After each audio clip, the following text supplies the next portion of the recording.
Eventos futuros.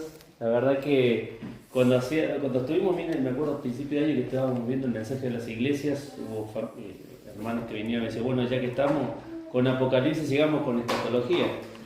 Y sinceramente hay cosas que todavía no sé de la escatología, hay cosas que todavía estoy aprendiendo, que no las he entendido.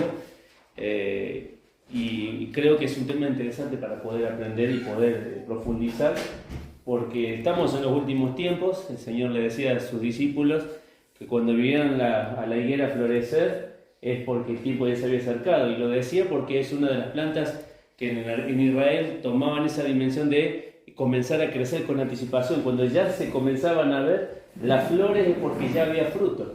Entonces el Señor dice, esas cosas que nosotros estamos viendo, un símbolo de paz, un símbolo de unidad, una moneda universal. Sí, hay cosas que por ahí no hablamos, pero la moneda ya está, y muchos países tienen su propuesta de unificar la economía, y todavía nos falta el paso previo. Primero, que nosotros no tenemos que estar, pero segunda de las cosas, que el mundo se tiene que dividir en 10 regiones. Era la visión que tuvo Daniel, la visión del hombre todo transformado, con los pies de barro y de bronce y mezclados allí en el pie. Había justamente la visión de que el Señor le decía, era que el último reino del mundo iban a ser 10 naciones que iban a gobernar todo el mundo. Nosotros todavía no tenemos 10 naciones. Para el lado donde miremos hay muchos países, solo en Latinoamérica tenemos un montón de países que superan los 10. Pero los 10 gobiernos se tienen que dar para que de esos 10 gobiernos salga el anticristo y gobierne el mundo. Por eso tenemos que hablarle a las personas de Jesucristo, tenemos que compartirles de lo que nosotros creemos, de lo que el Señor ya ha hecho en nosotros, en nuestras vidas. Por ahí no hace falta ser un gran teólogo en conocer. Siempre recordemos la historia de aquel hombre ciego que fue interrogado por el Sanedrín, porque había sido sanado un día domingo, y le dicen, a ver, decinos, ¿quién te sanó? Y él dice, yo no sé quién me sanó, ni siquiera sé el nombre, lo único que sé es que antes no veía y ahora veo. Esa fue toda su respuesta. Dijo una verdad de lo que le había pasado en su vida. No ver antes, pero sí ver ahora. Entonces, que nosotros también podamos tener esa visión de hablarles a otros sin temor, sin miedo al que van a decir, al cómo lo van a decir, cómo lo van a tomar. Tampoco ir con, como siempre digo, con la Biblia más grande y pegarle un bibliazo a la persona para que pueda entender el amor de Dios, sino al contrario, acercarnos a las personas y comentarles lo que el Señor ya ha hecho en nosotros. Hay mucha gente que está en necesidad, hay gente que necesita ser escuchada, hay gente que necesita ser sanada. Todo lo que nosotros vemos, esto del feminismo y de todo el movimiento que hay de violencia que hay en la gente, hay cosas que no han solucionado, hay cosas que no han perdonado, y que vienen arrastrando año tras año con sus padres, con sus hermanos, con los que los violaron, con los que los manosearon, con los que hicieron un montón de cosas con sus vidas, y traen toda esa bronca, toda esa falta de perdón, esa raíz de amargura, y la gente está como está. Por eso le decía el Señor, ¿de dónde vienen las enemistades de Santiago? Del corazón, porque ahí es donde radica todo lo que nosotros somos. Bien, vamos al libro de San Juan, el capítulo 12. Como veníamos hablando hace tiempito atrás, desde que comenzamos noviembre, estamos en una etapa de cambiar el estudio. Veníamos con un estudio sistemático de eclesiología, y a partir de noviembre comenzamos a liberarnos un poco y hacer el tema de un estudio más tranquilo, más no tan sistemático con fotocopias que hay que completar y todo lo demás. Y saben que estamos en un proceso del año en el cual es el momento donde más calor hace. Y cuando más calor hace, comienzan a aflorar ciertos aromas, ¿sí? Yo cuando suelo ir al aula y entro así en los grados más grandes, ¿no? Por lo general, bueno, los de quinto también, quinto, sexto y séptimo, entras al aula y sentís un aroma, y antes de empezar la clase empezamos. Vamos a hacer un poco de clase de orientación de cómo debemos venir a la escuela. Entonces empezamos, que hay que cambiarse la ropa interior seguida, ¿sí? No podemos estar en el verano con la ropa interior 2 o 3 días, hay que cambiarla todos los días, hay que bañarse todos los días, zapatillas por lo menos una vez a la semana, tienen que conocer lo que es el agua, y no del charco, sino justamente lavar la zapatilla, que realmente pase ese proceso y se lave. Y a los varones comenzar a decir, usar desodorante, y si no estás usando, empezar a usar perfume. Las chicas en el sentido ya son por ahí más coquetas, están más prevenidas, pero los varones son medio dejaditos algunas veces, pero siempre se le habla en general. Y hoy quiero que veamos ese perfume, ¿sí? ¿Qué perfume es el que nosotros estamos dando en nuestra sociedad? Porque así como uno genera ciertos olores por el accionar, el trabajar, o entras en una sala y te das cuenta. El otro día, no sé si ustedes se acuerdan, cuando tuvimos la oportunidad de ir acá al Mexicano, uno apenas entra y cruza la barrera de la puerta, uno ya percibe el aroma a salsa y a todo lo que vamos a comer adentro, y ni hablar cuando vos salís, terminás saliendo y te abrazás afuera y haces la ropa así y tenés toda la ropa impregnada. ¿Por qué? Porque estuviste en ese lugar, estuviste en un lugar en el cual el olor se impregnó en donde estabas vos. San Juan, el capítulo 12 y versículo 1, vamos a ver la historia de una mujer muy conocida, ¿sí? Seguramente se van a acordar ahí de María, ¿sí? Hermana de, ¿cómo se llama? María, Marta, hermana de Lázaro, ¿sí? que había sido resucitado. Y María hace un acto que siempre por ahí lo agarramos y lo tomamos y lo compartimos para la cena del Señor. Pero ella hace un acto de entregar un perfume, ¿sí? A los pies del Señor Jesús. Dice capítulo 12, versículo 1. 6 días antes de la Pascua vino Jesús a Betania, donde estaba Lázaro, el que había estado muerto, y quien había resucitado de los muertos, y le hicieron allí una cena. Marta servía, y Lázaro era uno de los que estaba sentado en la mesa con él. Un paréntesis. Cuando encontramos los capítulos anteriores a Marta y a María, ¿qué estaban haciendo las dos? Una estaba sirviendo y la otra en los pies del Señor Jesús. ¿Se acuerdan? Que viene Marta y le dice: Señor, ¿por qué no le decís a mi hermana que me ayude, que está ahí en los pies sin hacer nada? Y él le dice: mira, ella escogió la mejor parte, no la rete, porque está acá escuchándome a mí. Ahora fíjense que el Señor la corrigió a Marta, y Marta, cuando la vuelve a ver, después de un tiempo, ¿qué seguía haciendo Marta? Limpiando. Seguía sirviendo. ¿Saben qué? A veces necesitamos que alguien oriente nuestra tarea, que nos diga: mira, esta tarea la podés hacer mejor. No es el servicio lo que avala mi comunión con el Señor, sino mi comunión con el Señor lo que avala mi servicio. Entonces, a veces tenemos que pensar de esa manera, dejarnos corregir, dejarnos enseñar. Marta no se enojó ni dijo: no voy a servir más, ya que están todos sentados, no voy a cenar. Cuando volvió el Señor Jesús a su casa, ella seguía sirviendo. Tal vez aprendió la lección de no estar afanada por todas las cosas, pero sí continuó con el trabajo que estaba haciendo. Dice el versículo 2, y le hicieron ahí una cena, Marta servía, Lázaro, uno de los que estaba sentado a la mesa, con él. Versículo 3. Entonces María tomó una libra de perfume de nardo puro, de mucho precio, y ungió los pies de Jesús y los enjugó con sus cabellos, y la casa se llenó del olor de su perfume. Es interesante anotar algunas cosas acá. Cuando habla de casa, es el lugar de la residencia, ¿sí? El lugar donde vivían esta familia y donde estaban constantemente. Después dice que se llenó, es la misma palabra que el Señor utiliza cuando dice que nosotros fuimos llenos del Espíritu Santo. La palabra pleró, o sea, pasar por la medida, sobrepasar la medida. Vieron, agarran un vaso, este vaso que está acá, que tomó el tío César, ¿sí? Está lleno, le falta un poquitito. ¿Sí? Si le pongo más agua va a estar rebosando. Bueno, eso quiere decir que la casa se llenó de ¿qué? De ese perfume, de esa fragancia. Pero ¿saben las cosas que tenemos que tener en cuenta acá? Hay 3 cosas. Creo que vamos a tratar de ver una. Primero, los ingredientes que tenía este perfume. Uno de sus ingredientes era el precio. Acá dice en el versículo 3 que estamos leyendo: un perfume de nardo puro de mucho precio. ¿Sí? Uno hoy lo mira, el perfume, encontramos un montón de fragancias. Vas a una farmacia, vas al súper, vas por internet, te vas a un viaje online y encontrás muchas fragancias de perfume y de cosas que uno puede comprar, y depende, la composición o la marca, Lacombe, tantas marcas que hay. Un Christian Dior es cada vez más caro, hasta que uno paga una fortuna por ese perfume. Pero los perfumes de la antigüedad, aparte de tener un costo, tenían un proceso que llevar. Y muchas veces las cosas que se conseguían no eran fáciles de recolectar como ahora. Hoy con la química, con la física y con un montón de cosas más, se suplantaron muchas cosas. ¿Sí? Hoy, antes no tocabas en un piano que no fuera con cuerda, hoy tenés un piano eléctrico. Antes no tocabas en una batería que no tuvieras arreglo con cuerda, hoy tenés una batería eléctrica. O sea, hay cosas que suplantaron, ¿qué cosas? Las cosas originales. En la antigüedad se hacía con lo mejor que se podía hacer y por eso tenía el precio que tenía. Un precio alto.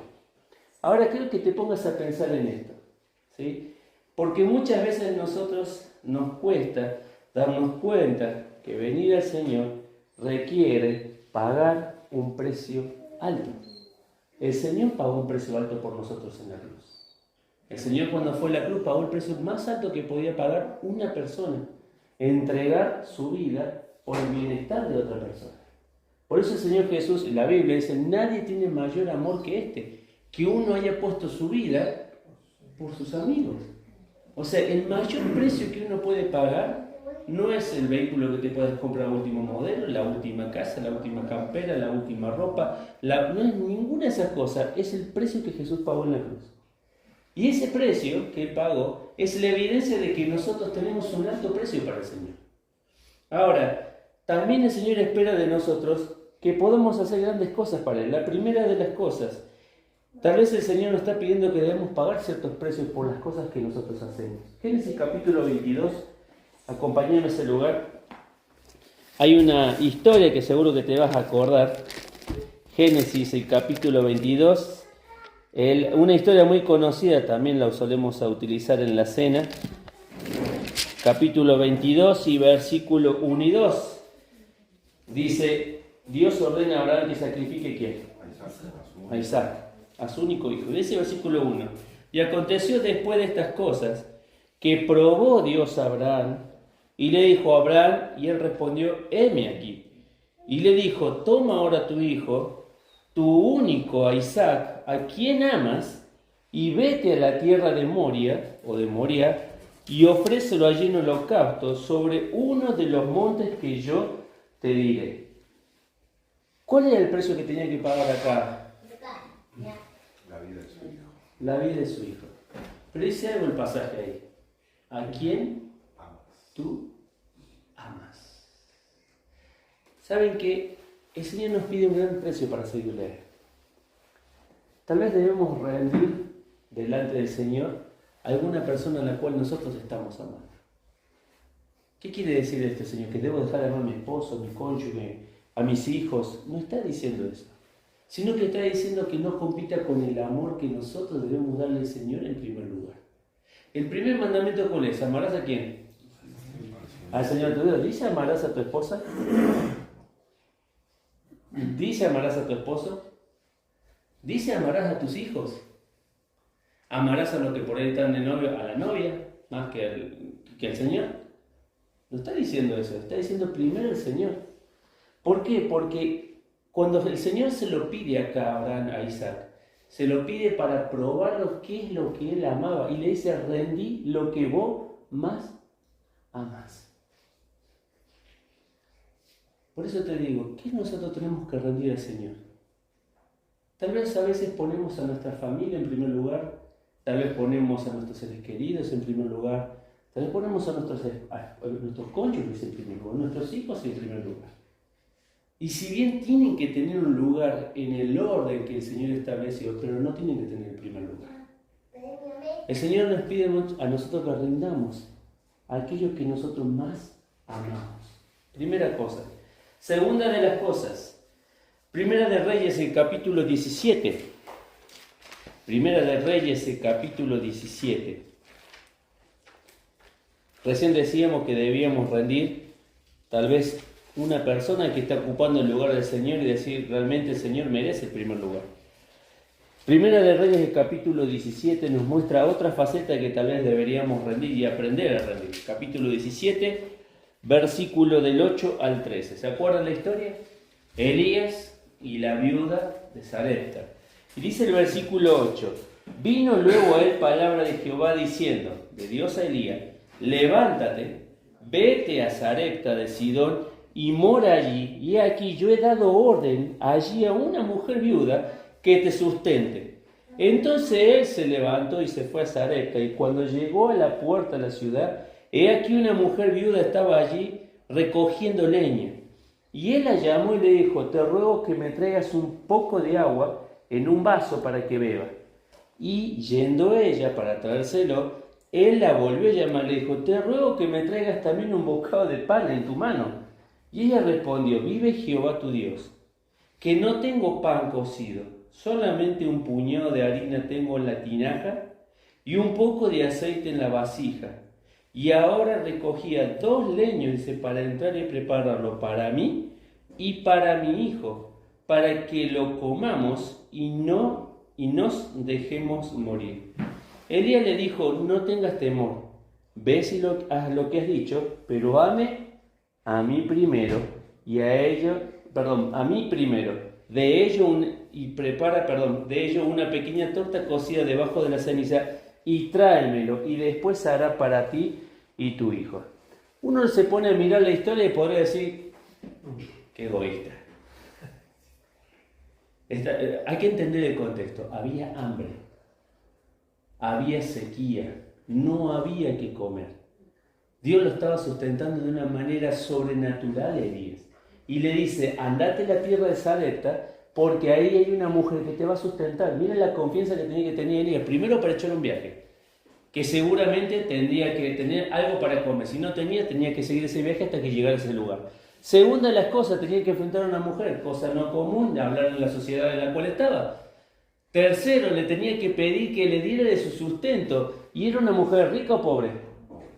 Pobre, porque dice, teníamos un puñado de pan. Un puñado de harina.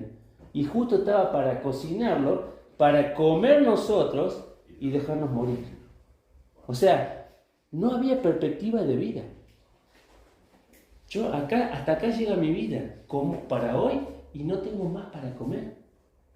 Ahora a Elías se le presenta y le dice una cosa, tal vez lo que a nosotros muchas veces nos cuesta, rendir nuestras posesiones. Rendir nuestras posesiones, las cosas que nosotros tenemos. Aquí Dios le estaba pidiendo a una mujer que rindiera lo único que tenía. Tal vez uno pueda decir, es un egoísta él, o tal vez es un egoísta ella, porque bíblicamente siempre tenemos que pensar primero en el otro. Pero el Señor le estaba pidiendo algo que realmente a nosotros también nos cuesta muchas veces, rendir las cosas que nosotros tenemos. ¿Por qué las debemos rendir? Porque no deben ocupar el primer lugar en nuestro corazón. El otro día veíamos en el domingo la historia del rico necio, que habíamos dicho. Y el necio, esa era la mañana, a la tarde vimos la otra, esa la vimos en Bariloche. El rico necio. Y el rico necio era aquel que había tenido tantas cosas que se le habían venido, que sus campos produjeron tanto que dijo, esta noche, ¿qué voy a pensar? Voy a derribar todo, lo voy a hacer más grande y voy a comer y beber un montón de tiempo porque muchas cosas tengo. Y el Señor le dijo, necio, esta noche te vienen a pedir tu alma. Y todo lo que preparaste, lo que proyectaste, lo que ibas a hacer, ¿de quién va a ser? ¿Y saben cuál es lo bueno que le marca el Señor? Que le dice, la heredad de un hombre rico produjo mucho. No decía en ese lugar, el hombre trabajó mucho y ganó mucho. Dice la heredad. ¿Por qué? Porque tenemos que entender que todo lo que viene del Señor es bendición para nuestra vida. Tu auto, tu casa, tu remera, tu ropa, tus hijos, tu cónyuge, todo es del Señor. No nos pertenece nada a nosotros. A veces pensamos que todo nuestro y lo vamos a manejar porque nosotros nos lomeamos, nosotros nos rompemos, nosotros trabajamos, sí nos rompemos. Pero si no fuera porque el Señor abre la mano no tendríamos nada. No tendríamos nada. Entonces tenemos que entender que debemos también rendir nuestras posesiones a aquel que es el dueño de todas las cosas. Josué, capítulo 3, libro de Josué. Vamos al libro de Josué, capítulo 3. Primero dijimos que debemos rendir las cosas que amamos, las personas que amamos. Después tenemos que rendirlas, pagar un precio por las posesiones, rendir las posesiones que tenemos. Pero también, capítulo 3 del libro de Josué, si no noté mal, capítulo 3, versículo 14. El paso del Jordán, ¿se acuerdan ustedes? ¿Sí? No estamos hablando del paso del Mar Rojo, el paso del Jordán estamos hablando. Son dos historias distintas, pero son similares en algunas cosas. ¿Por qué? Porque tenían que cruzar, ¿por qué? Por el río. ¿Y qué tenía que hacer Dios? Iba a abrir el río. Fíjense lo que dice acá en el versículo 14 al 16. Y aconteció que cuando partió el pueblo de su tienda para pasar el Jordán, con los sacerdotes del pueblo llevando el arca del pacto, cuando los que llevaban el arca entraron en el Jordán y los pies de los sacerdotes que llevaban el arca fueron mojados a la orilla del agua, porque el Jordán suele desbordarse por todas sus orillas todo el tiempo de la siega, las aguas que venían de arriba se detuvieron, como un montón bien lejos de la ciudad de Adán, que está al lado de Zaretán, y las que descendían del mar de Arabá y del mar salado se acabaron y fueron divididas, y el pueblo pasó en dirección a Jericó. ¿Cuándo se abrió el agua? Cuando pusieron el pie. Cuando pusieron el pie.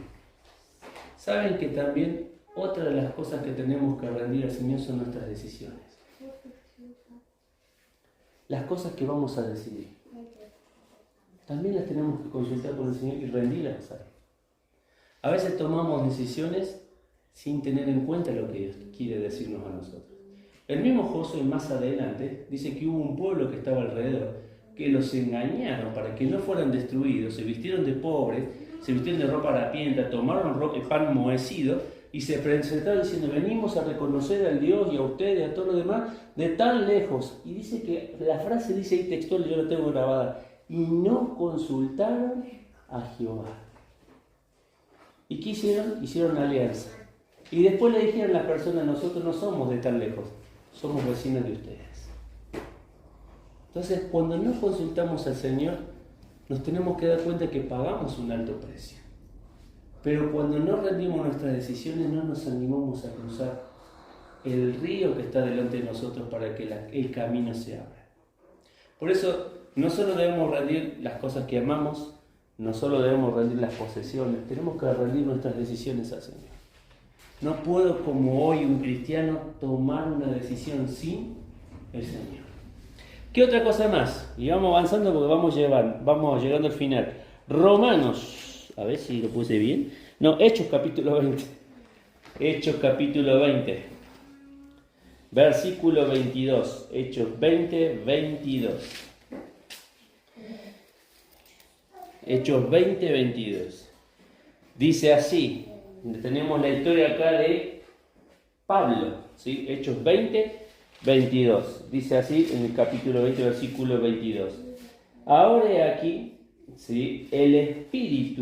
Ahora he aquí, ligado yo en espíritu, voy a Jerusalén, sin saber lo que allá me va a acontecer, salvo que el Espíritu Santo por toda la ciudad me da testimonio diciendo que me esperan prisión y tribulaciones.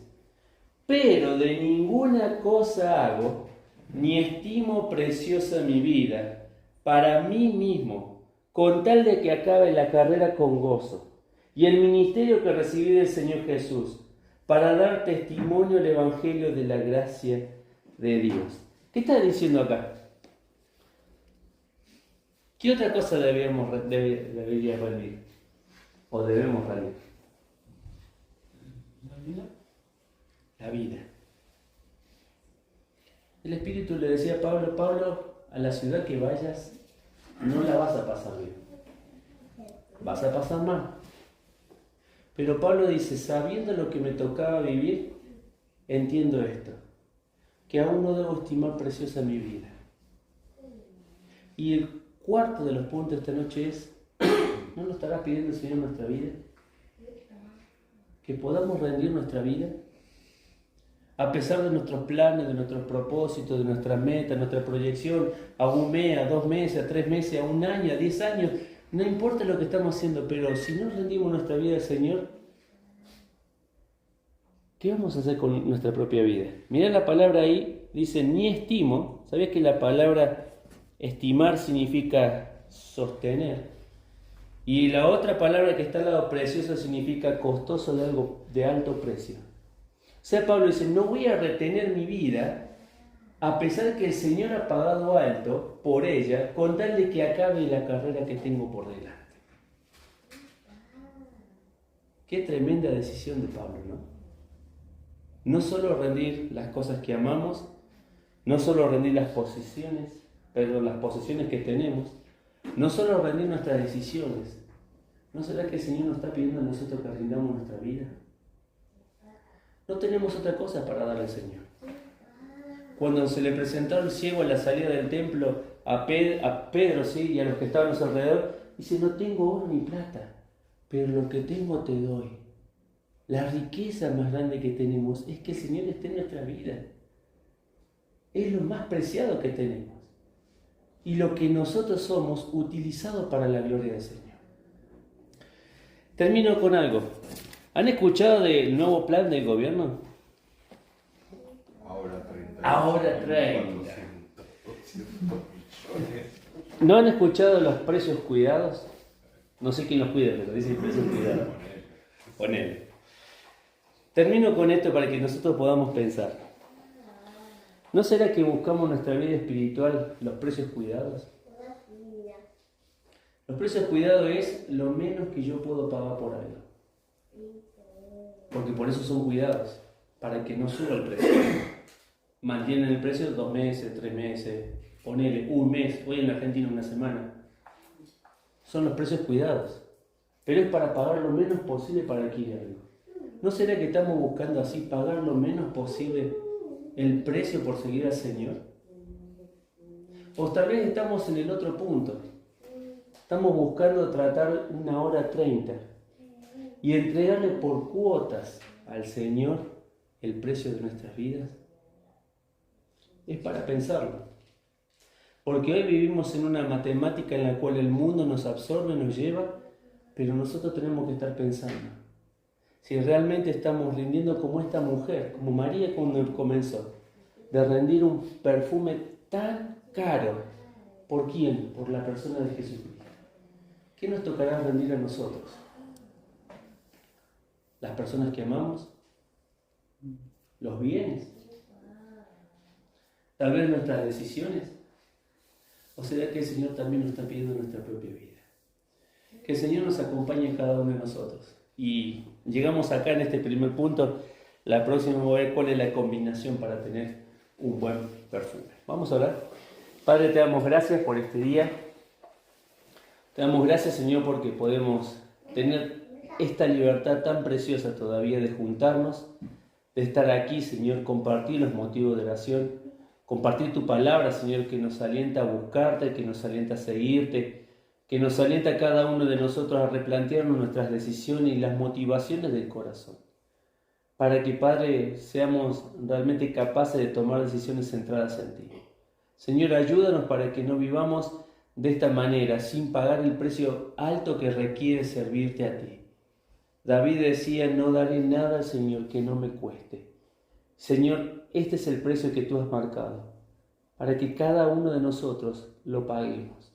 Ya no vamos a pagar un precio tan alto como lo pagó el Señor Jesús, pero sí todos los días debemos rendir nuestras vidas hacia ti. Bendice nuestros corazones, bendice el corazón de tu iglesia, Señor. Ayúdanos a levantarnos, a prepararnos, Señor, porque se vienen grandes desafíos en un momento tan difícil de la historia. Pero, Señor, a cada uno de nosotros nos trajiste para este tiempo, para este lugar. Señor, bendecinos y cuídanos. Y gracias te damos por todo. En el nombre del Señor Jesús. Amén, Señor.